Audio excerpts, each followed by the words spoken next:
Let us pray in the name of the Father, and of the Son, and of the Holy Spirit. Amen.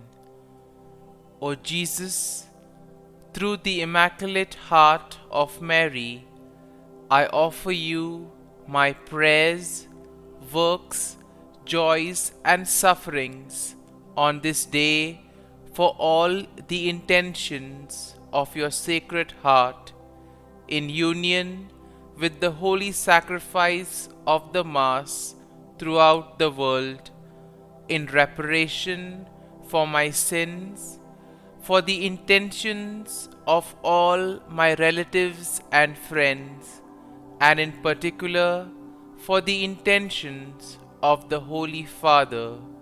Amen. The intentions of the Holy Father for the month of June. For the abolition of torture. We pray that the international community may commit in a concrete way to ensuring the abolition of torture and guarantee support to victims and their families.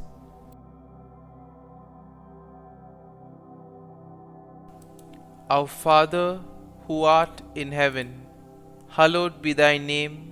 Thy kingdom come, thy will be done, on earth as it is in heaven. Give us this day our daily bread, and forgive us our trespasses, as we forgive those who trespass against us. And lead us not into temptation, but deliver us from evil. Amen. Hail Mary, full of grace, the Lord is with you. Blessed are you amongst women, and blessed is the fruit of thy womb, Jesus. Holy Mary, Mother of God, pray for us sinners, now and at the hour of our death. Amen. Glory be to the Father, and to the Son, and to the Holy Spirit, as it was in the beginning, is now, and ever shall be, world without end. Amen. My dear friends, as we gather in the presence of the Lord, as we spend this time with Jesus, let us place before Him all our worries. Let us place before Him all that which troubles us, all our challenges, all our difficult moments. And as we place them at His feet, let us ask Him to give us the grace so that we may be able to deal with these situations. At the same time, let us not forget to thank the Lord for all the good things that He has done for us. Very often, we do not recognize all the favors, all the blessings that have been bestowed on us. Sometimes we are so occupied by looking at the issue or the problem that we are not able to recognize the small blessings, the small things that happen along the way. And that is why it is very important to focus on these little things in life which sometimes go unnoticed. And let us first and foremost thank the Lord for the gift of life. We thank the Lord for giving us various talents, abilities, capabilities to do various things in various possible ways. We thank the Lord for all the opportunities that He has given us. Opportunities to make use of our talents for the betterment of others. We see that there are many people in our lives who have played an important part. And we need to thank the Lord for the gift of our family members, friends, near and dear ones, and especially for those individuals who have been instrumental in making us who we are. They have contributed to our growth, to our development, and they have molded us and helped us become better individuals. So, keeping all these thoughts in mind, let us now close our eyes and let us praise the Lord. Let us thank Him for waking us up this morning. We thank Him for the gift of this new day, a day that will present many opportunities, a day that will probably help us to complete something that was left incomplete, or probably a day that will help us to make a difference in the lives of others. Everything is a choice. We have to make the right decision. And therefore, let us ask the Lord to give us the grace so that we too may choose wisely and make the right decisions in our lives. Lord, we thank you for giving us good health of mind and body. You have always kept us in your love. You never abandon us. You are always there to guide us, to protect us, to lead us. And for all this, Lord, we thank you. At every moment, your gaze is upon us. You love us and you are always there to protect us.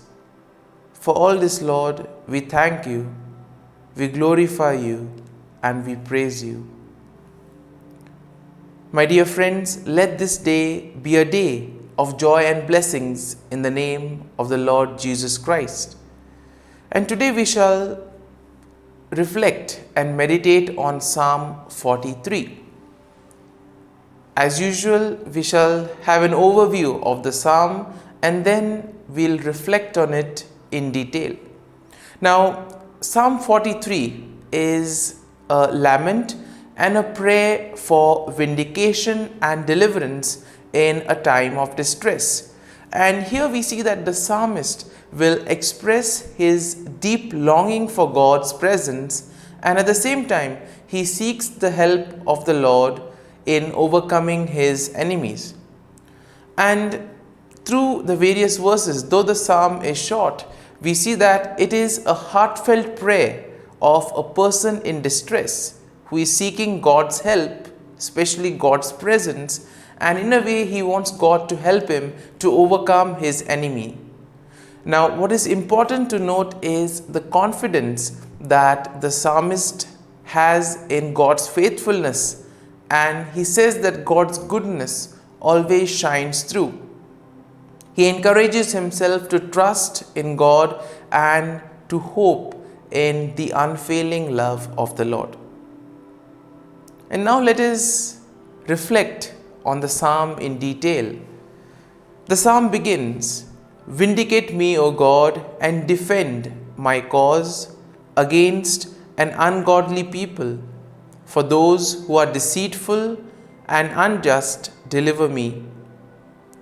And here we see that the psalm begins with a plea for justice, asking God to vindicate him and plead his cause against his enemies. All of us have problems in life, all of us face various difficulties, and it is in these moments where we really feel lost. And therefore the psalm will encourage us to turn to the Lord, to ask the Lord for help. When we feel injustice, when we feel that things are not going right, all we need to do is turn back to the Lord, and He will be there to help us and guide us. And here we see that verse 1 will tell us that the psalmist is confident that God will answer his prayer and rescue him from those who oppress him. Such confidence the psalmist has in the Lord. Moving on, we see that, "For you are the God in whom I take refuge. Why have you cast me off? Why must I walk about mournfully because of the oppression of the enemy? O send out your light and your truth. Let them lead me. Let them bring me to your holy hill and to your dwelling." Now, these two verses, verse 2 and verse 3, in these verses we see that the psalmist expresses his desire to worship God in his holy temple, and most importantly, to offer the sacrifices of joy. He acknowledges that God is his strength and refuge, and therefore he will not be afraid even in the midst of trouble. And here we see that the hope and trust that the psalmist has in the Lord. And all of us are called to have this same level of faith and trust in the Lord. However, in difficult moments, it may be a challenge for us to have this kind of faith and trust. Nonetheless, we need to understand that those challenges are indeed testing times, and therefore we need to be perseverant and face those challenges. Now, moving on, we see in verse 4, "Then I will go to the altar of God, to God my exceeding joy, and I will praise you with the harp, O God, my God." And this verse 4 here will be a turning point in the psalm, where the psalmist addresses his own soul and reminds himself of God's faithfulness and goodness. In a way, we see that he encourages himself to hope in God and to trust in his unfailing love despite the circumstances. And finally, we see that the psalm ends with the verse, "Why are you cast down, O my soul, and why are you disquieted within me? Hope in God, for I shall again praise him, my help and my God." And here the psalmist once again returns to his prayer for deliverance, asking God to send his light and truth to guide him and to lead him to his holy mountain. Here we see that he recognizes that only God can give him victory over his enemies, and therefore he puts his hope in God. And therefore we see that this psalm will help us to place our faith and trust in the Lord, to grow in our faith. And therefore we need to allow the psalm to take root in us. So let us spend a few moments in silence and let us ask ourselves, what was it that touched me as I was listening to the psalm? Was there a particular thought or was there a particular verse which has touched me? And let us reflect on this verse. Let us reflect on that thought so that it becomes a part of us. And then we can integrate it in our lives, and thus it can help us to grow in our faith and trust in the Lord. And therefore, as we spend these moments in silence, we pray for the grace that we may truly be able to place our faith and trust in the Lord in the most difficult moments of our lives.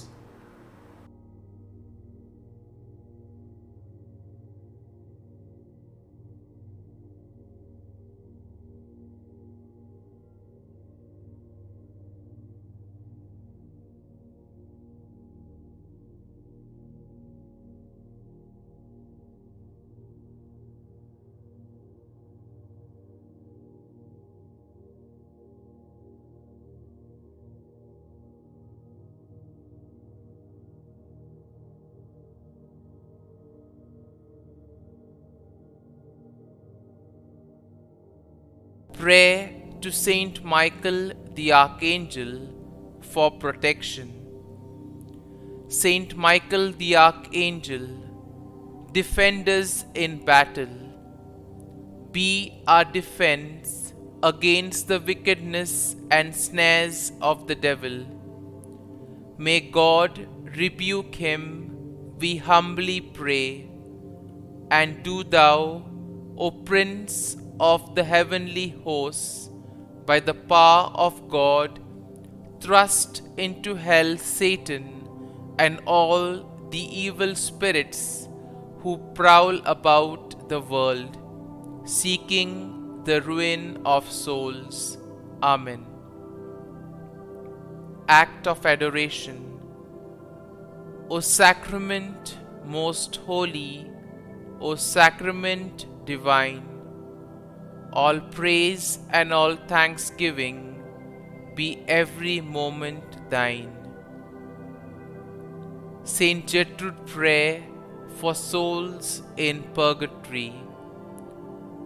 Eternal Father, I offer Thee the most precious blood of Thy divine Son, Jesus, in union with the masses said throughout the world today, for all the holy souls in purgatory, for sinners everywhere, for sinners in the universal church, those in my own home and within my family.